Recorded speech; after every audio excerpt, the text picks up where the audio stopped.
El presidente de la Junta de Castilla y León, don Juan Vicente Herrera.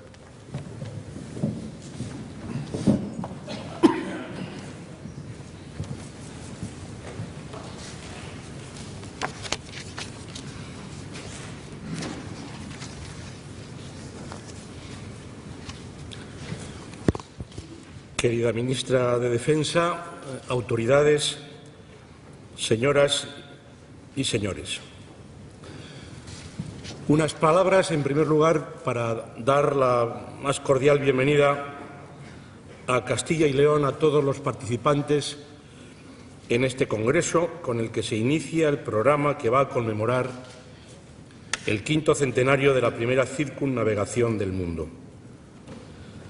Agradecemos a la ministra y a la Armada Española la elección de Valladolid como sede del mismo. Y felicitamos a quienes lo han hecho posible y en especial a sus directores científico y técnico. Para la Junta de Castilla y León ha sido un gran honor colaborar con ellos. Un extraordinario elenco de especialistas nos van a transmitir los últimos avances de la investigación y la historiografía sobre la primera vuelta al mundo.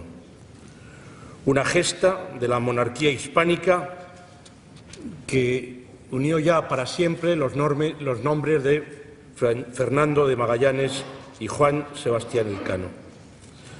Una gesta muy ligada también a dos grandes acuerdos producidos en este mismo territorio, tierra de acuerdos. El Tratado de Tordesillas, por el que España y Portugal se habían repartido en 1494 las zonas de navegación y conquista en el Atlántico y el Nuevo Mundo, y que debía ser necesariamente respetado por el proyecto de Magallanes, y, en segundo lugar, las capitulaciones de Valladolid, firmadas ahora justamente hace 500 años, en las que se fijaron las reglas de la expedición y las consecuencias que ésta tendría tanto para sus participantes directos como para la monarquía.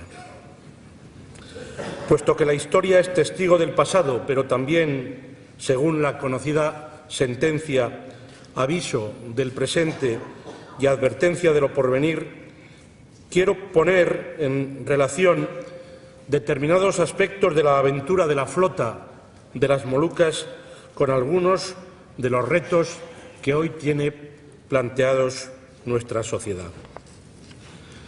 En primer lugar, aquella epopeya no habría sido imaginable sin el contexto del Renacimiento y el espíritu del humanismo.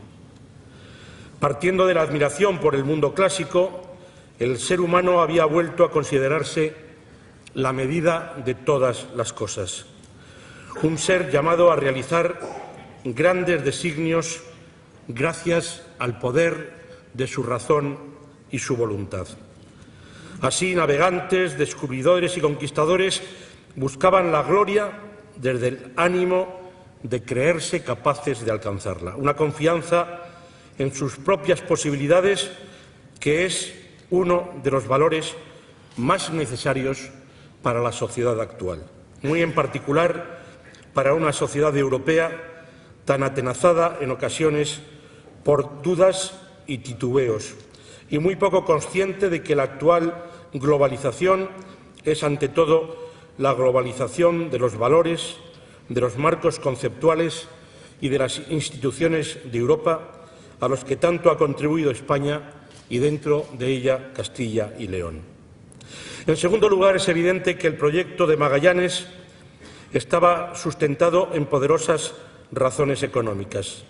El negocio de las especias era extraordinariamente lucrativo, y tal parece que las que consiguió traer al fin Elcano cubrieron con creces el coste de toda la expedición.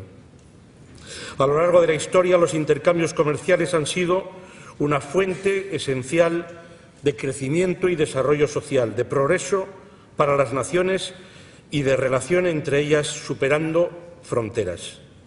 Se trata del mismo espíritu que en los tiempos actuales está animando a nuestros empresarios a internacionalizar sus negocios, hasta el punto, por ejemplo, de haber duplicado en lo que va de siglo el volumen de sus exportaciones.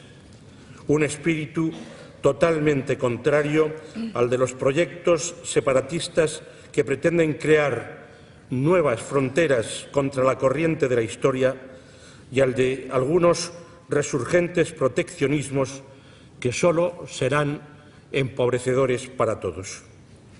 En tercer lugar, la epopeya de Magallanes y Elcano tampoco habría sido posible sin el previo acúmulo de conocimientos y técnicas que revolucionaron las comunicaciones marítimas. En este congreso se hablará seguramente de los navíos adaptados a las grandes singladuras, de los instrumentos que permitían la navegación lejos de la costa y de las cartas y mapas surgidos de la expedición. Todo lo cual permitió, a su vez, decisivos avances en los estudios de geografía y de cartografía. De ellos fue protagonista la Universidad de Salamanca, cuyo 8º centenario se está celebrando precisamente este año 2018.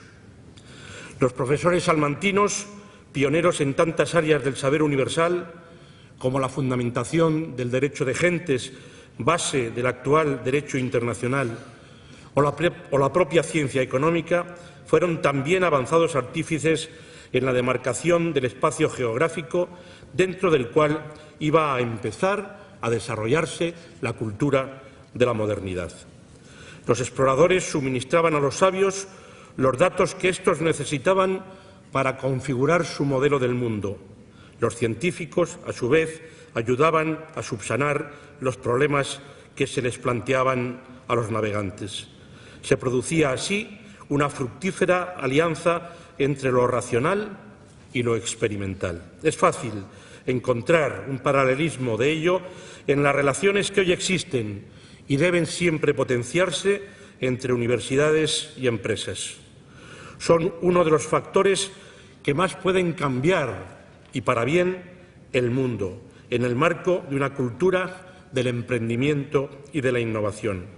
Favorecer ese círculo virtuoso ha de ser hoy uno de los grandes empeños tanto de la política educativa como de la política económica, sobre todo cuando nos encontramos a las puertas de una nueva revolución, la de la economía 4.0 y los nuevos modelos de producción y de sostenibilidad, unos nuevos océanos en los que hay que navegar con decisión. Así pues, considero que el conocimiento de aquella primera globalización ha de tener para nosotros, además de un valor académico, un efecto moral que refuerce nuestro ánimo y nuestra autoestima de cara a afrontar los retos que se nos presentan. En todo caso, puede resultar sorprendente que aquella vasta epopeya marinera de Magallanes y Elcano se gestase aquí, tierra adentro, en este territorio interior de la Corona de Castilla, que acababa de integrarse como parte de la monarquía hispánica. Pero no hay que olvidar que estas tierras aportaron personalidades señeras a ese humanismo que fue cimiento conceptual de la aventura, e incluso a la propia reforma religiosa que se estaba fraguando, con figuras como la de Francisco de Encinas, de cuyo nacimiento acaba de celebrarse también el 5º centenario. Estas tierras aportaron los recursos de una economía dinámica y en expansión que participaba activamente en el nuevo mercado global, y aportaron, como ya he señalado, conocimientos preservados y desarrollados en universidades como la de Salamanca o también la de Valladolid. De hecho, en aquel momento histórico, solo la monarquía hispánica se encontraba en posición de aunar los fondos económicos, la voluntad política, los conocimientos geográficos, las habilidades de la navegación y la ambición y osadía necesarias para poner en marcha una empresa como la de Magallanes y Elcano. Con las circunstancias que también se analizarán sin duda en este congreso, el portugués y el vasco fueron los grandes protagonistas de aquella hazaña inmortal. Pero detrás de ella también hay otras personas, una suma de personalidades individuales, algunas de ellas nacidas en esta tierra, sin cuya aportación nada habría sido lo mismo. Me refiero, por ejemplo, a burgaleses como Covarrubias y Diego de Haro, ricos comerciantes residentes en Portugal, que ayudaron a convencer a Magallanes de las oportunidades que sí encontraría en España. A Juan de Aranda, factor de la Casa de Contratación, que sufragó el viaje de Magallanes a la corte. O a Cristóbal de Haro, regidor de Burgos, que financió la compra de barcos y gastos generales de la Armada, labor facilitada por Sancho de Matienzo. Pero entre todos estos nombres relacionados con la actual Castilla y León, hay dos que para finalizar me gustaría destacar. El primero es el del toresano Juan Rodríguez de Fonseca, entonces obispo de Burgos. Defensor enérgico e infatigable de los intereses de la corona, jugó un papel muy relevante en la política orientada al Nuevo Mundo. El obispo Fonseca promovió el control real de las expediciones, la creación de la Casa de Contratación de Indias o las juntas de navegantes de Toro y de Burgos. Además, apoyó no considerar al Nuevo Mundo como simple colonia a explotar, sino como nuevas tierras de la corona a las que debían arraigar las costumbres, los valores y las instituciones de la monarquía hispánica. Algo que nos diferenció de otras potencias y que, sin caer tampoco en la leyenda rosa, sí nos permite desmentir algunos de los argumentos más burdos de la leyenda negra. El obispo Fonseca supo intuir el potencial económico y político del proyecto de Magallanes. Fue decisivo para que el emperador Carlos otorgase su apoyo a la expedición. Era un hombre seguramente autoritario, orgulloso y colérico, pero también un humanista y un generoso mecenas. Así lo atestigua su legado en las catedrales de los obispados que ocupó, como el magnífico trascoro de la Catedral de Palencia o la Puerta de la Pellejería y la deslumbrante Escareda Dorada de la de Burgos, catedral en la que ahora comienza precisamente la celebración del 8º centenario de la colocación de su primera piedra. Y el segundo nombre que quiero destacar es el de Gonzalo Gómez de Espinosa. Designado alguacil mayor de la Armada de las Molucas, su concurso resultó ser indispensable. Reclutó gentes para dicha armada.